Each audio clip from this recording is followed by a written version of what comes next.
Hey everyone, welcome to the Leadership Lessons podcast. In this episode, I speak with Patricia Weerakoon. It was a fantastic episode. Please listen to it all the way through. She's a sexologist, expert on sexual health, and we talk about everything from sex in marriage, before marriage, intimacy, sex after babies. We talk about also about the transgender issue and biology and sexual identity and how that's impacting our world at the moment, our culture. We talk about some Christian elements on things, some cultural elements on things. She's just a fascinating woman who's retired now, but has had a whole career in sexual health and sexology. And it's a podcast you don't want to miss. Please share it with someone who you think it might be helpful with, and follow along with the videos and social media to help us continue to spread the podcast. Enjoy.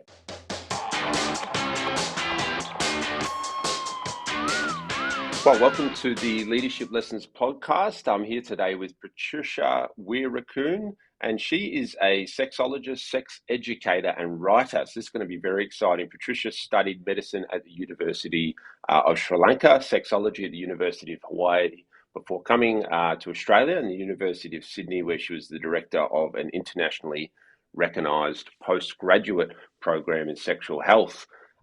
She's been retired now for a while, and since that time, Patricia has followed her passion to educate people of all ages on good sexual health through speaking and writing, with a strong focus on sex and how that intersects with the Christian worldview or the biblical framework. So she's written many different books, which I encourage you to look into. They're fantastic. The Gender Revolution, Teen Sex by the Book, lots of different books on that topic, and also The Best Sex for Life, which is a book I just finished reading, which was fantastic. So I met Patricia recently, earlier this year at a conference, and asked her to come on the podcast. So welcome, Patricia. It's great to have you with me today.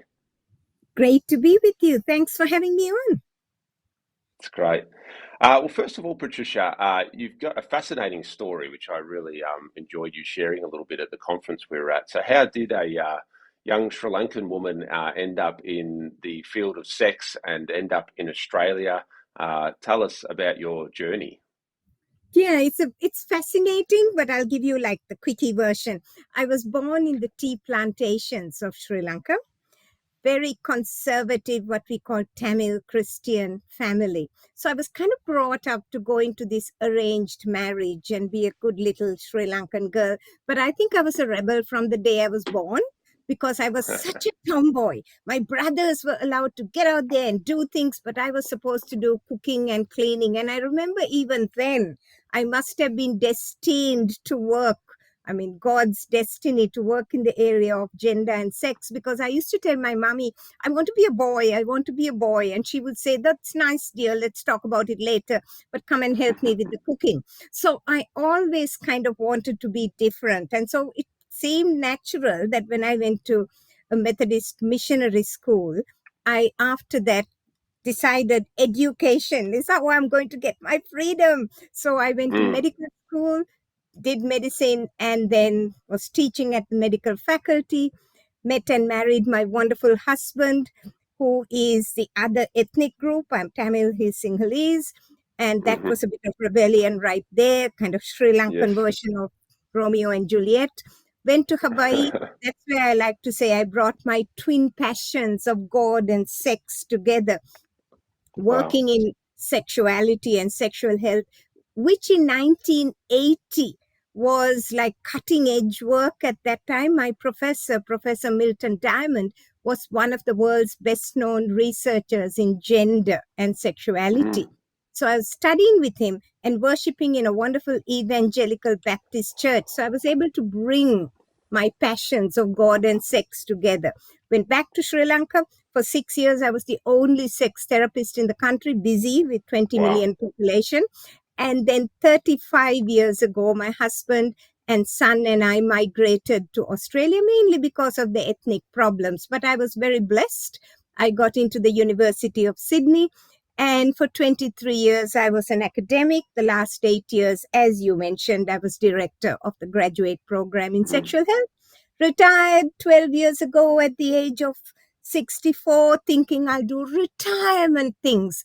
But For anyone close to retirement, be careful what you pray for, because I prayed, God lead me, and God definitely led and used. And so I've written something like 7 books on sexual Wow, health and 3 novels, and done I don't know how many talks all over Australia and some international. fantastic, So that's my fantastic. story.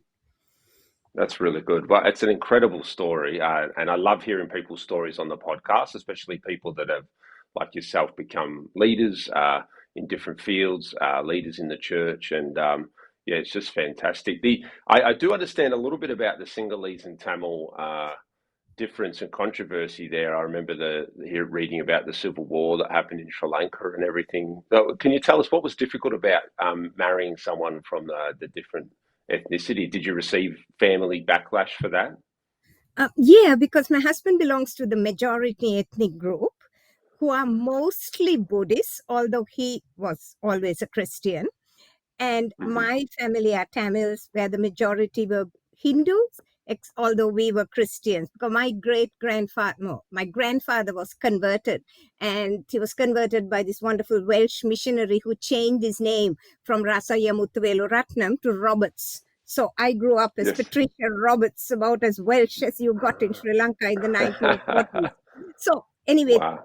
because we were Christians, our relationship was okay, because the cultures Hmm. and even the language, even the script is different between Hmm. the two ethnic groups.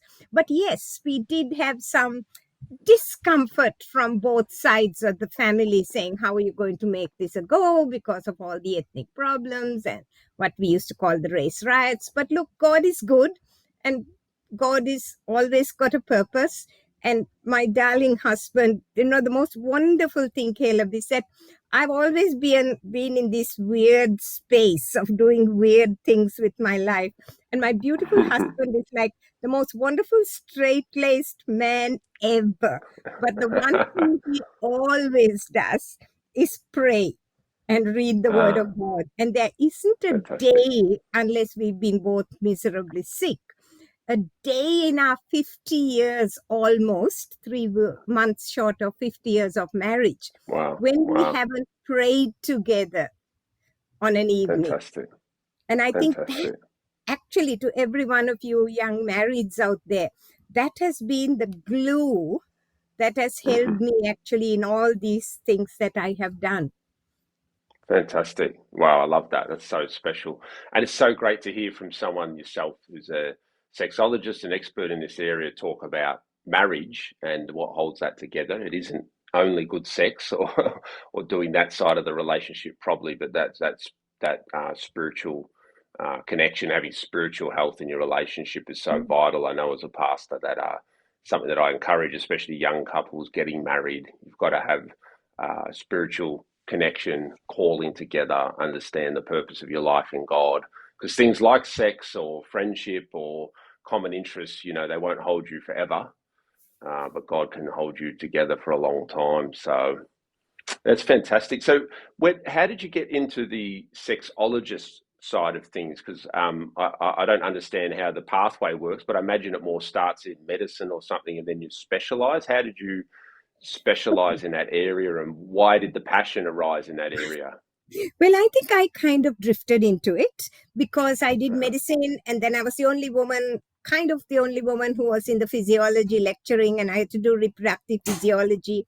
Went to Hawaii, and my professor just so happened that he was in the area, so I studied it. So I kind of drifted in, and when we came to Hmm. Australia, I was teaching like biology, reproductive biology, and kind of looking around Sydney Uni and going, there's so much of sex happening, but nobody's teaching it to the health Mm. professionals. So that's when I went to the dean and said, look, how about we start a postgraduate course in it to Wow. professionalize the sexology? And then the Mm. professional association and I developed that program of Fantastic. the postgraduate program. So I kind of drifted, but now we actually have a postgraduate program which we first set up. And so now we have a professional pathway for young Hmm. people. And actually, if there's anyone listening, and especially we need Christians to be Mm. working in this area. I'm 76. We need younger Christian men and women stepping up to speak into this really important area with a science, biology, and Christ focused voice. So important. Fantastic. Yeah, and for yourself in your career as it developed, was there any big hurdles that you had to overcome to, drift into this area? Was even in yourself, some people have discomfort talking about this topic. Did you have to overcome it? Because obviously you're quite comfortable now talking about it, which I think is so liberating and fantastic. It was just fantastic when I heard you at the conference. I just enjoyed how with such ease, how you moved between the Bible and jokes about sex and things like the biology stuff, transgender stuff, which we'll get into later. I just think your comfort with it is quite liberating. But were you always like that, or is that something you have to work See, on? again, I credit my professor, Mickey or Milton Diamond, and bless his heart, he's quite ill now. He's still alive, but quite ill. And he gave me, you see, I was this really conservative Sri Lankan 29-year-old when I went to Hawaii. You know what and he's this practicing Jewish man at that time with like 4 daughters. What he gave me was his ability to hold my value system and still be sensitive to other Hmm. people, and to be, while I know that God is good and God has a good pattern for our flourishing, to be able to recognize that there's other people there with very different values and behaviors, and to have a heart of compassion and caring. So being able to hold that Fantastic. personal values and still speak into a space which, as Christians, we would say a fallen world we live in, but to speak into that space with love and compassion, and often underpinned with prayer. Yes. No, it's very good. That's fantastic. Can you give us a bit of an insight to what does a sexologist do?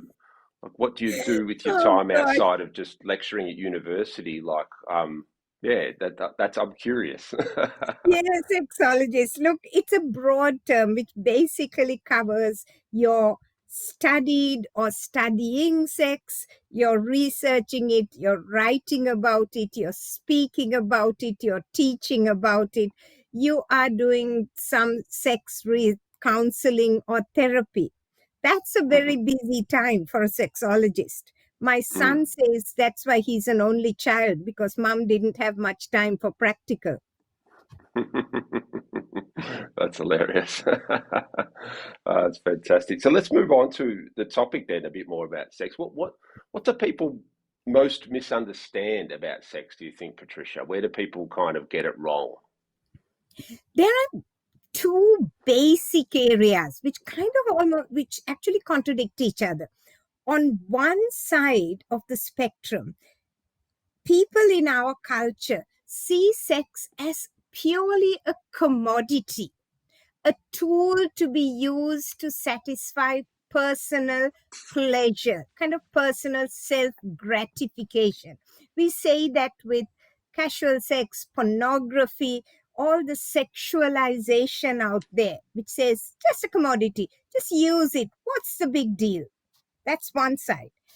Hmm. On the flip side is my sexuality has to be my very identity.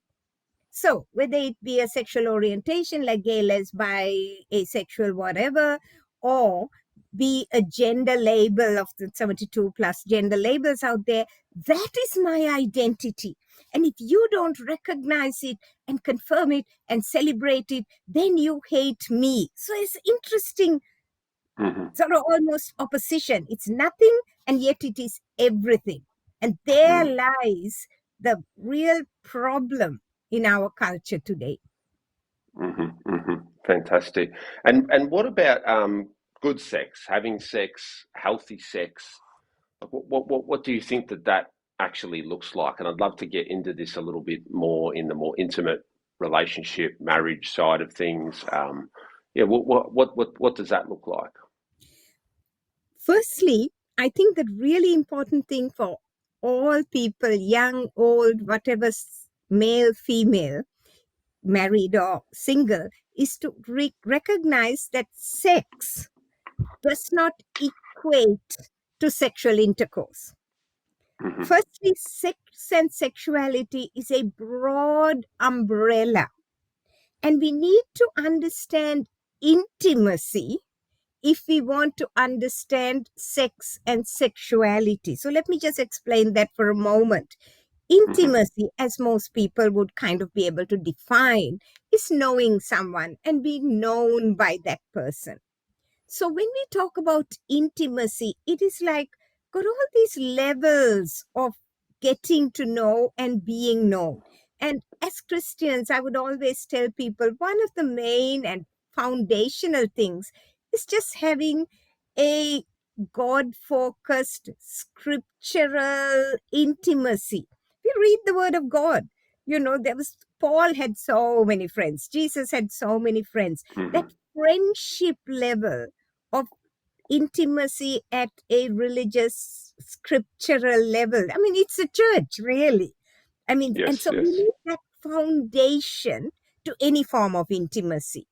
And then Mhm. we move through that to like recreational and just getting to know people, intellectual intimacy. Finally, we move into what would be emotional intimacy, sharing of yourself. And that's where friendship sits.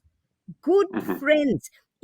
Caleb, God said, let us make man in our image. Us, the Trinity. Mhm.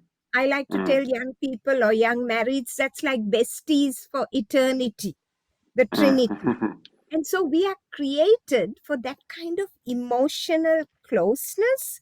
And whether it be marriage or whether it be just good friends for singles, we need that emotional closeness.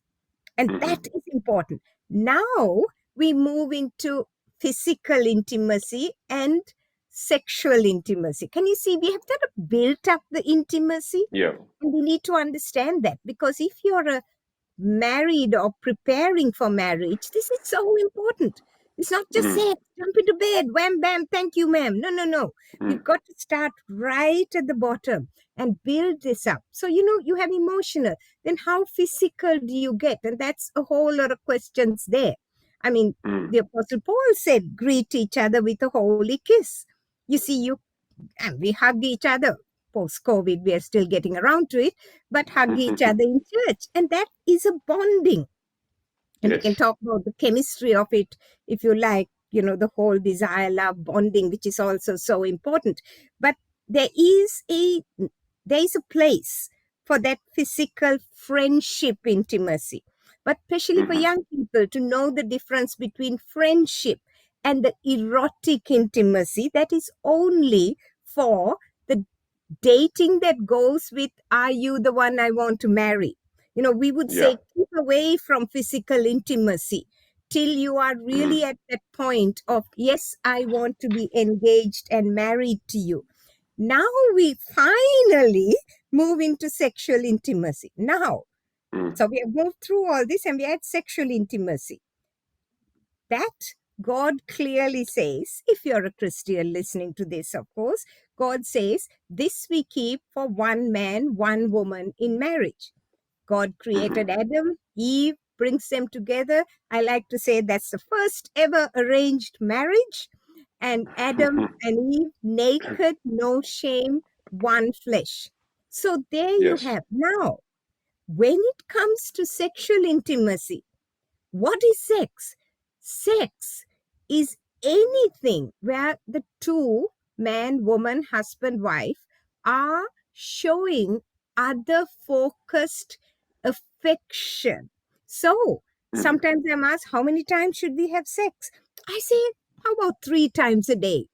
Morning, give your spouse a good, nice kiss, a hug when you return from work, and a pash before bed. You had sex 3 times, Mhm. because that is the physical intimacy. So we move from just the physical touch between the lovers, husband and wife, to that naked and no shame, even just lying together with skin to skin. That's Mm-hmm. sex too. There comes times in life later on when, due to disease or age, a man may not get an erection. A woman may have, her vagina not comfortable for sex. And still you can have sex because you can be Mm-hmm. close. And the skin touch in itself is sex. And then, of course, if and when the time is appropriate, you have the sexual intercourse and everything in Mm-hmm. between. So you see, you asked a simple question, but that's not a simple answer. No, I think it's a fantastic answer because you've defined intimacy as something that is far broader than just the physical act of sex. And in a healthy, say, young couple who are friends that grow into a relationship, into engagement to marriage, then I think you see the progression there of intimacy leading into a sexual expression of that. And that's a great example. What's the problem, Patricia, when you get the physical intimacy, so the sexual intercourse, too early, or with multiple partners, or a young couple, Christian couple, might want to save that for marriage because they believe in that, but they don't. And how does that interfere with the relationship? Does that create problems? Why does that create problems when the intimacy kind of isn't in the right order? Again, there is actually a scientific basis to this. Mm-hmm. See, for too long, quite truthfully, we have said, God said, man, woman made for each other. Marriage is the place for sex. And that is so true. But fascinatingly, we have an underpinning of science here. So give me a moment to talk about the science of desire and sex. Great, See, we'd love that. desire is a feeling that I want sex. It kind of bubbles up when you're teens and you're young enough to remember your teenage when you suddenly thought, whoa, sex, that's nice. Where can I get it? So that's driven by testosterone in men and women. Men have about 5 times as much as women, which kind of explains a lot of things. Anyway, so that's desire. I want, appetite, feeling. Then you fall in Mm-hmm. love. Love. Again, all of you who are listening, who are in love or think you are in love, it's a fascinating thing because what happens is a part of your brain, which we call the reward system, lights up. There is a chemical called dopamine which gets sprayed on your brain. And I tell young lovers, it's the dopiest thing you ever do, fall in love, because it basically makes your reward system light up and say, you, my beloved, are everything to me. So you're kind of blind. So when you say love Mm. is blind, it's actually chemically true. Neurochemistry Wow. says that you Wow. are blind when you're in love. Your beloved is faultless. And so you begin to want intimacy, not necessarily intercourse. Your brain Mm-hmm. longs for, what you're longing for? The one flesh. You're Mm-hmm. longing to be one with the other. That's this dopey induced falling in love. And the Mm-hmm. fascinating thing in the chemistry, sorry, I get really carried away. This No, I love this. dopiness It's great. doesn't last for more than about 2 years. I tell people just Mm. long enough to get you up to the altar and married. Fascinating. And after that, you can't live your life palpitating every time your spouse passes. I mean, you'll Mm-hmm. explode. Like right now, Mm. 50 years of marriage. I mean, imagine we're both retired. Every time he walks past, which he has done twice during this podcast, if I start palpitating, we can't live like that. So it Mm. moves into what we call a passional affection, which is like, Mm-hmm. I compare it to passionate dopamine induced fireworks over the harbor bridge versus kind of the sizzle in the backyard barbecue, which is Mm-hmm. nice to keep you going. So that's falling in love. Now, remember, falling in love makes you dopey.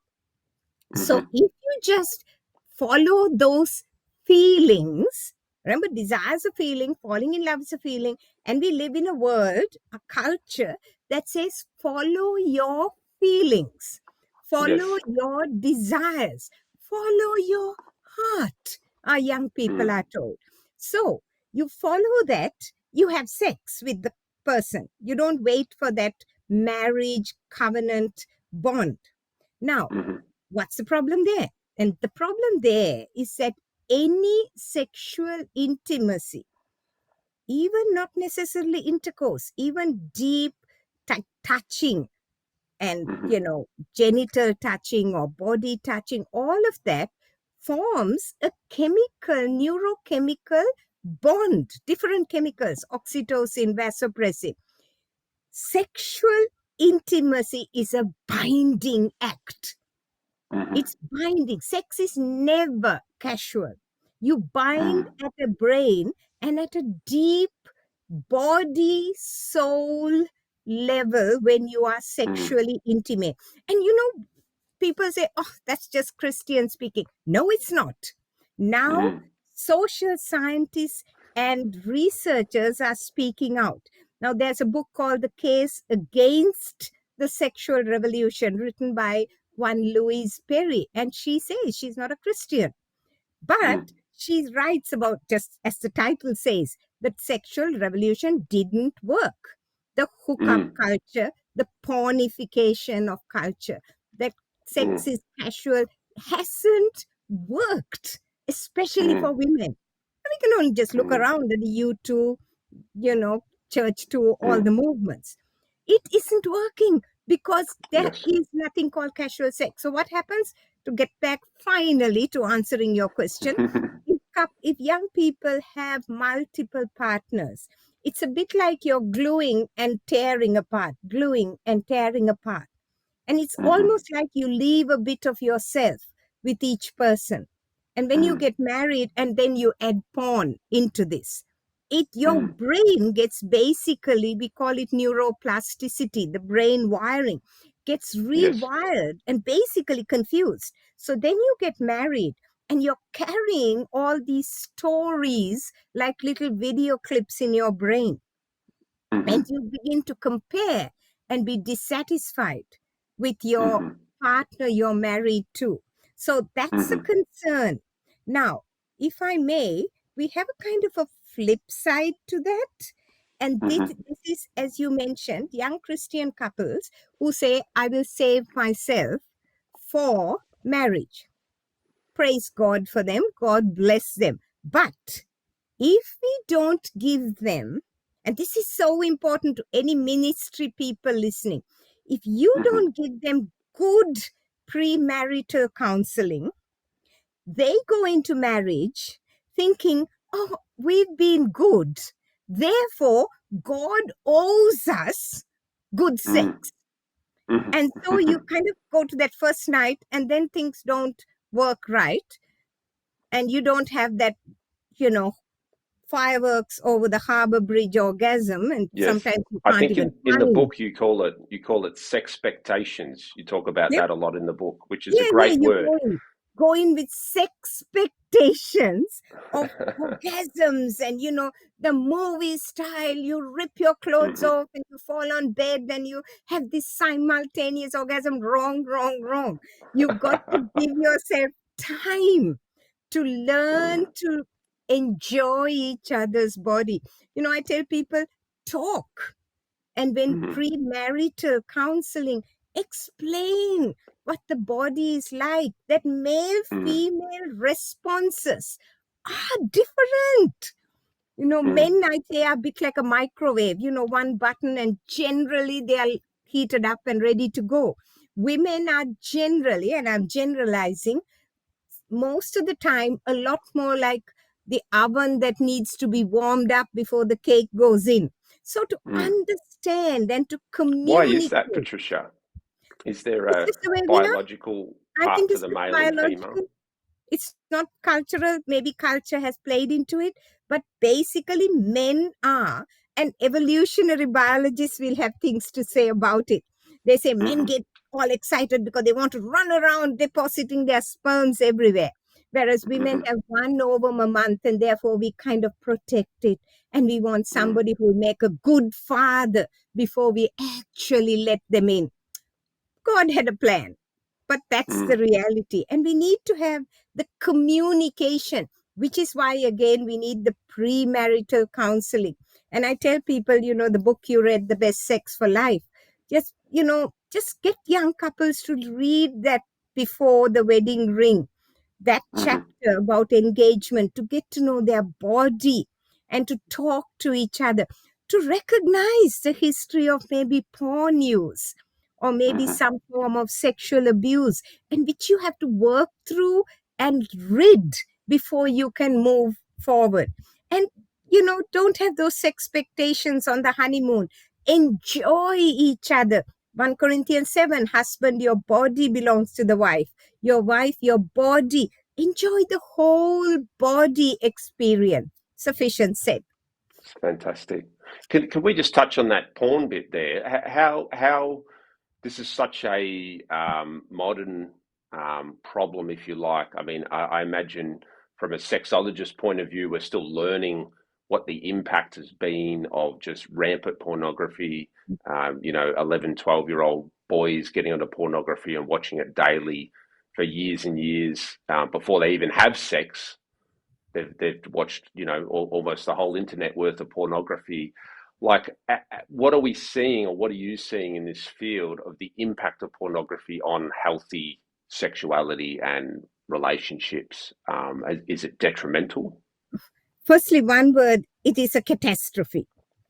Well, But let me just underpin it by saying, we now understand what happens at a brain level. And fascinating, it ties in with what God's good plan for our flourishing is. God's good plan for our flourishing is that we take sex and we keep it for that one man, one woman relationship. Now, what are we doing? Our brains are wired to that, wired to mm, good sex, to desire, to love, to intimacy.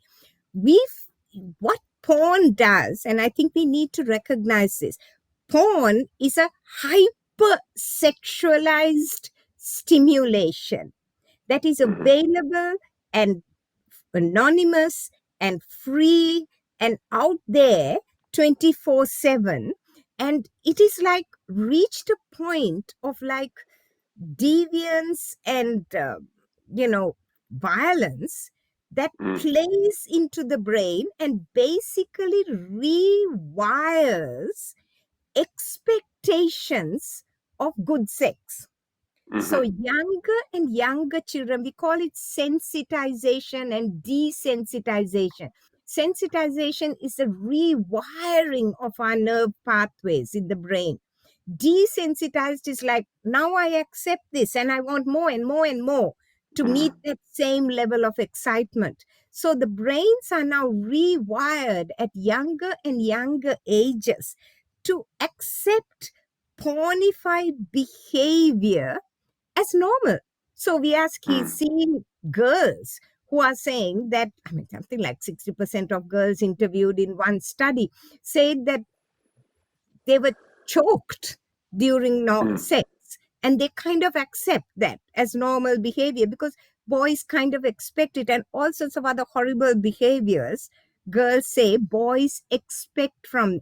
And unfortunately, girls have bought into this.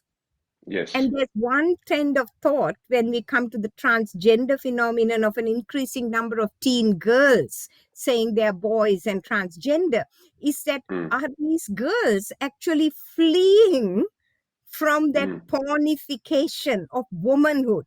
If this is yes. what it means to be a woman, let me out of here.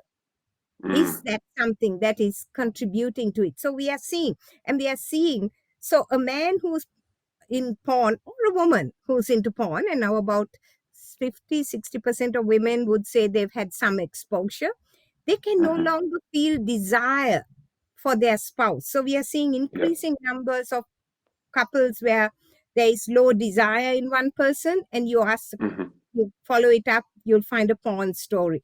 Low desire. Younger and younger boys who actually can't get erections without yeah. watching porn. So much so that Mm. they call it porn induced erectile dysfunction. And Wow, really? couples, Wow. yeah, yeah, and Mm, couples who, even older ages who have been watching porn and then, just destroying marriages, and children when the father or the mother have been involved in porn. The kids' lives, what are they growing up with? There's a pornification of mm, children, increase of porn type books in libraries, Mm-hmm. children's section of libraries, schools, even primary schools, both porn and gender type books that are in the libraries. Mm-hmm. Things like you watch Twitter, and everyone gets up at 5 o'clock and checks their Twitter feed, right? You always see Mm-hmm. these tweets about pride parades where children are watching this sexualized behavior. Social Mm-hmm. media, TikTok, Instagram, Reddit, all these chat groups leading into what we would call the dark underbelly of pornography. Kids, 10 years and under. I've sat with an 8-year-old who was a compulsive porn user. Wow. That's our world. And this, my message here is to parents, grandparents, carers, please talk to your children. Talk Mm. to them early about the goodness of the body and the importance of teaching them good sexual habits and what sex is, all the stuff we've talked about, the science. Our Mm-hmm. books give it in a simple, age appropriate manner.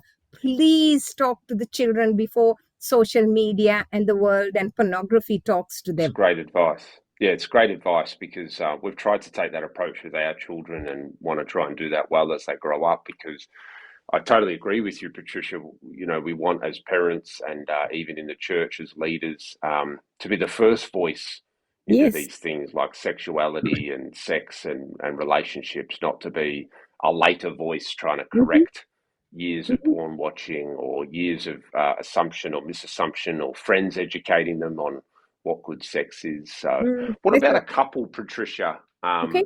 that are maybe stuck with sex, whether it's pornography influencing it, whether it's the classic, situation of the man who wants sex every night, but the wife who's always got a headache. Like, what is there any tips or insights there for good sex in marriage? You're 5, 10, 15 years in, and I think a lot of couples stagnate. A lot of couples aren't having sex. The sexless marriage Yes, seems to be on the rise. Could you speak into that a little bit? yes, yes. Couple of things. The first thing is stop and put a pause on intercourse. I know this is difficult for some, but pause the intercourse because often the low desire in the partner who has low desire is because there is this expectation that every time you touch me, all you want is to have intercourse. So, Hmm. step away, put a pause on intercourse. Step one. Step two, communicate, talk to each other, actually find out what each other enjoy. One way of doing it is to actually go back to, I know if you've been married 50 years like me, your courtship days seem so far away, like in another life.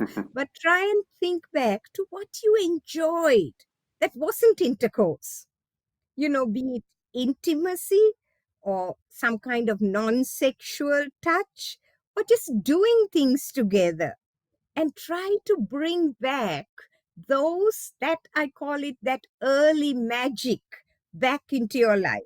So pause from intercourse, communicate, find what you enjoyed, and then just bring back intimacy slowly. So what I say is no intercourse, just enjoy being together and then find out what each other enjoy touching, holding. Now, in our book, which you read, The Best Sex for Life, we have an appendix that talks of sensuality activities. I would strongly recommend that. It just takes Hmm. you through reading the Song of Songs and then working out what turns you on. See that statement? What turns you on Hmm. rather than what turns me on. So the Hmm. communication of finding out what satisfies the other, and how you'll be amazed once you actually talk to each other and you go, really? You enjoyed that? And so that's my quick answer to couples who That's feel great. stuck.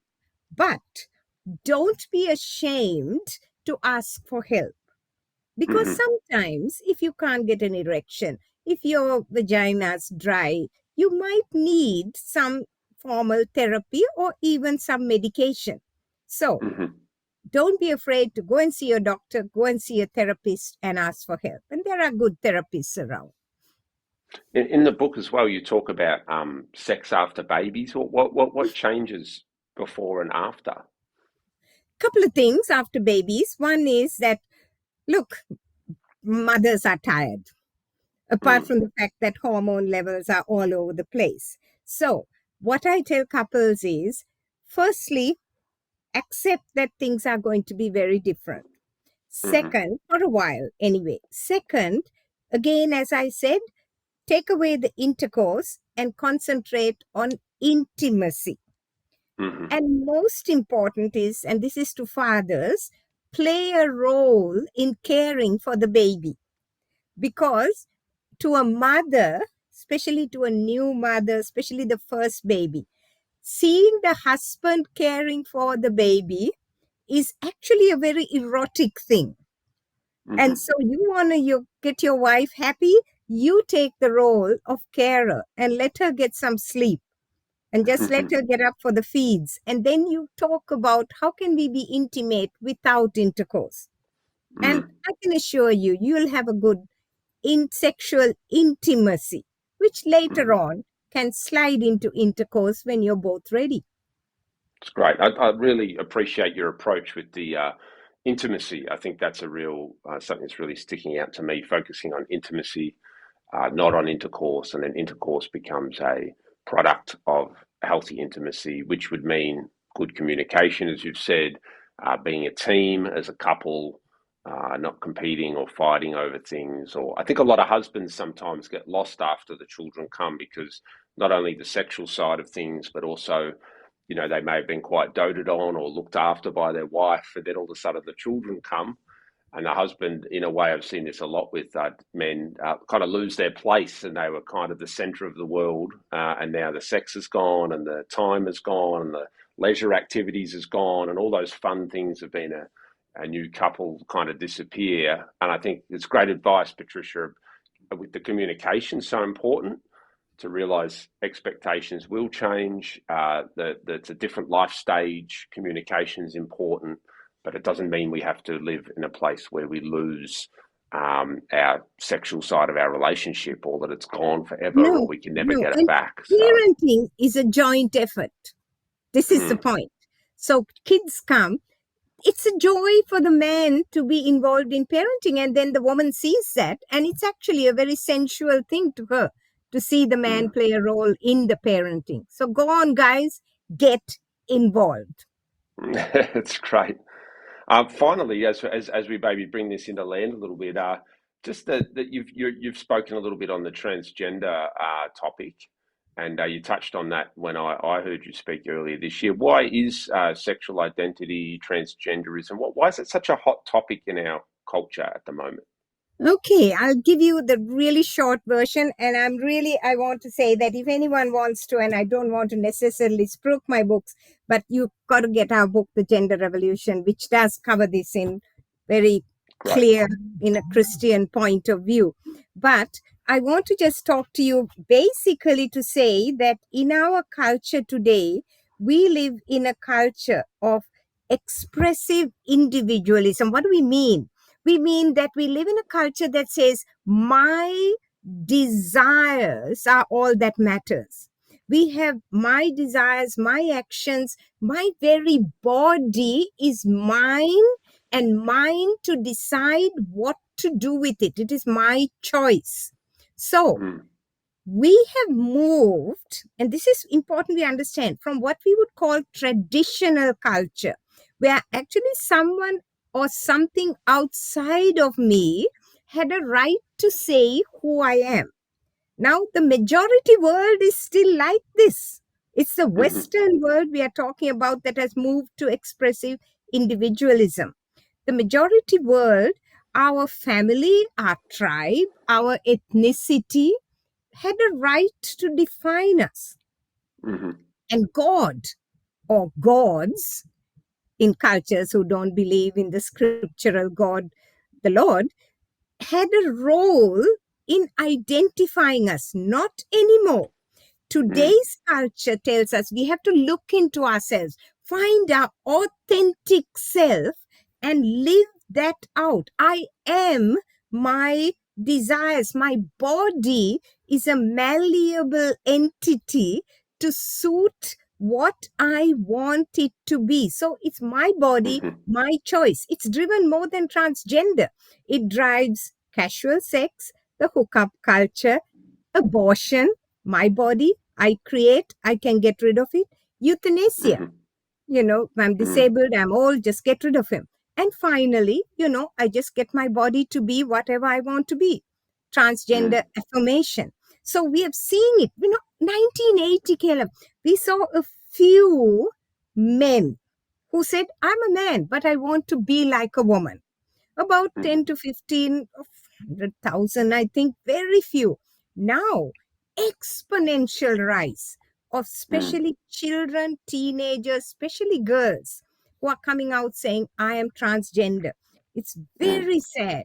It's driven by social media, immersion in social media, what we call social contagion, the whole, culture that has driven this to this present state. And mm, I really want to land on this. What is most concerning is the indoctrination of our children. Our mm, children are learning in school, even preschool, social media. We discuss pornography, all teaching our children from a very early stage that you are not what your parents and doctors said you were. You are mm, whatever you want to be, and only you know. You have to declare it to the world, and the whole world has to go along with it. mm, Dangerous, dangerous place to be. We could talk for a whole hour on that. mm. So why in this issue is biological facts? So you're studying medicine, have looked at biology of the body. Why are a lot of the biological facts swept to the side with this ideology? So the feelings, as you've rightly said, the desires of an individual are promoted, and I suppose this leads to things like puberty blockers, where the biological facts of puberty coming on for a child are then interfered with.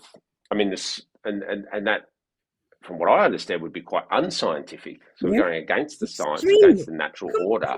So completely, why is this okay in this area completely. while This science is, is worshipped and promoted yeah. in other areas? Yeah, and it's fascinating. As I said, it is the non Christians, the atheists, who are now driving the research. And if anyone wants to read Helen Joyce, who writes a book called Trans Ideology Meets Reality, follow Mm, Abigail Schreier, Lisa Littman, all these say Stella O'Malley coming out saying, we are not Christians, but science is real.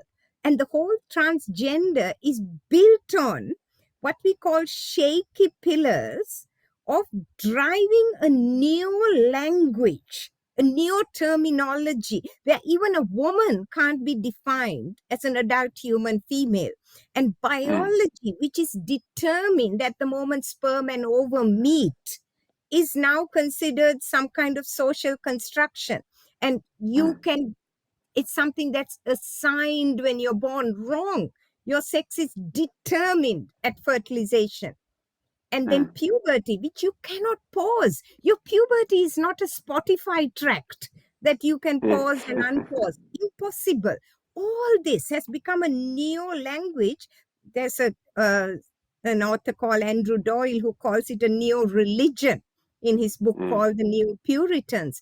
And so, this language has now captured, and that's frightening, captured universities, schools, medical professions, parliamentarians. It's become mm, this ideology that's kind of crept and caught up everybody.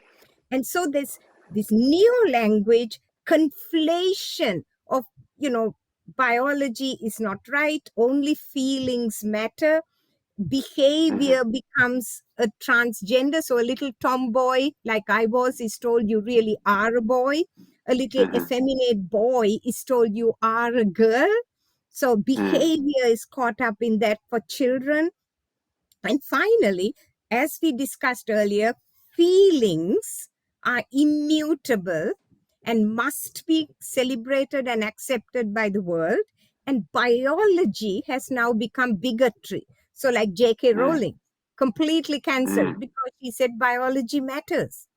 And so mm, many people who dare to say that biology matters lose their jobs even. There's so many mm. examples there.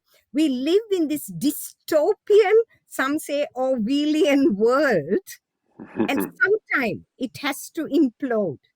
And that's Mm, probably another discussion. mm. Yeah, I'd love to ask you more about that, where you think it will all land, but we might need to finish it off. I don't want to take your whole day. So maybe just finally on the transgender thing, one of my concerns, Patricia, is there's definitely the science, the biology, the Bible, my Christian worldview, and that piece. But then the other side of that is, how do we respond to those that have different values, a different worldview? One of my concerns, Patricia, is I see in the church still a lot of struggle with responding in what I would consider a Christ-like way. There's still a lot of judgment, a lot of demonizing, a lot of even when you spoke at the conference, I don't know if you noticed this, although you spoke fantastically and very balanced, but I could feel nervous laughter around, almost like, oh, those people over there that don't Yeah. understand biology, or those silly transgender, activists. And it's often a Christian response, isn't it? That like they're just so silly and don't understand, and we have the Bible and we get it, and we should protect ourselves. I don't really agree with that approach. I think there must be a much more compassionate respect, as you said earlier, for the fact that people do have different beliefs and opinions. Yeah, how do you think, as a Okay. Christian, if we don't believe some of this worldview and philosophy being pushed at us, but how do we respond? Do we go the military fight it way? Do we go the, just bow to it, compromise, let them do what they want way? How have you, I'm sure you've had to approach this yourself and Yeah. work it out personally. I Yeah. think there's a place for each thing. But the important thing, I Hmm. mean, you said, do we do it in a militant way? Do we just accept it? Look, we never accept, because let me start by saying this: we cannot celebrate or affirm that which God calls sin. That we cannot Mm, do. Okay, so that's our baseline. Now, then, how do we deal with it? And my I tell people there's a trifecta. Firstly, clarity. That's where we wrote the book, to give people clarity. Second mhm, is a deep conviction on God's word, and we need to know it, so we need to be teaching it. Clarity and mhm, conviction, but expressing it through a lens of compassion. So we mm, need to be ready to accept people with problems who are distressed. We are mm, sinners too, to mm, invite people to the cross with us. Our churches need to be, I tell people, our churches need to be in this culture, a hospital for sinners. mm, Maybe for too long, we have been a five-star resort for the righteous. That mm. is our Well challenge. said. We are going to have people who are transgender, who are at various points of transitioning, our young people who are questioning, teen girls who have gone down the pathway and now regretting it. We call this Mm, detransitioners, girls and boys. Are our doors wide enough to love these people into the kingdom? You mm, see, I would say we take a stand not against people. We accept that people are struggling. Our mm, stand is against the ideology that is bad even for transgendered people, for the distressed, mm, and particularly for the most vulnerable, and that is our youth and our children. That mm, is what we take, the stand we take. That's what we speak against and write against. But we mm, want to be open with compassion to people who are distressed, be they transgender, mm. same sex attracted, intersex, whatever, or porn users, or any Fantastic. other form of struggling people. That's where our Mm. churches need to rest. I like that word distressed, because I think that is probably something that bothers me, where that's overlooked often by the church or by Christians, that as if, some teenage girl that wants to transition is somehow got this strategy to take over Australia with her ideology. But it's not that. She's distressed. She's trying to work out her biology. She's 15. So the compassionate approach and understanding that there's a level of confusion and difficulty there is a great approach. I really like that. I really like that word, because I think we're all distressed at some level, aren't we? We all No matter are. how old and mature we are, we're trying to work out the Yep. world, work out our problems, deal with the ups and downs of life. And there's a lot of people ready to tell you what to do or not to do, but is there a lot of people out there? Probably not, who are ready to listen, ready to show compassion. And the church, as you've rightly said, should be a sanctuary for people to work through their salvation, obviously, but even if they're not at that point of accepting Jesus, to work through what they do believe and to find the truth and find a listening ear, and to have somebody who at least accept them for a while and help them move forward. So Yeah, because we need yeah. to be showing people that what transgender and sexuality can only promise. It's Jesus who can fulfill. Yes, That should be yes, our message. amen. It's true, and that is the message, isn't it? Yeah, Only just Jesus can fulfill our ultimate desires. Yeah. yeah. Maybe as we finish, Patricia, what for an upcoming young, aspiring leader over your journey as a leader, an influencer, an academic, In a woman of God, what would be maybe one tip that you would give, or one leadership lesson that you would like to share? two lessons. One is that at a Two, personal great. level, I have personally rested on God's guidance because my journey has been, as you said, so weirdly complicated. It's resting on God's guidance.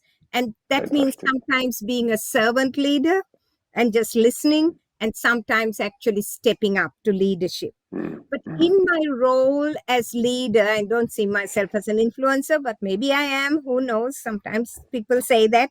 But what I have found, especially in those 8 years as director of the graduate program, was that I stood on what God said. Jesus said, love God, love your neighbor. So I would just love the team I worked with. And I found that praying for people, encouraging and empowering and equipping them in leadership was easier when I prayed for them. And Fantastic. I had to bring it to a point when I left, they really didn't need me because they were Mm, ready to step up. And I think that fantastic. is what I would leave with people. I love that. That's fantastic. Well, I really appreciate you coming on the podcast today and taking your time, and just your whole life, your expertise, everything that sits behind this little 1 hour podcast. We really appreciate it. I could talk for much longer on this. We might have to have you back at some point. It's just such an important topic, and you really are a woman for a particular time with a particular message, and I think that's very special. So thank you. Thank you. Thank you. I've been very blessed to speak to you. God bless you all. Great. I trust you were impacted by that Leadership Lessons podcast. I would love to hear your thoughts about today's podcast. Please comment down below, and please review the podcast and share it with a friend. Doing this inspires us and helps others to find the podcast. See you next time.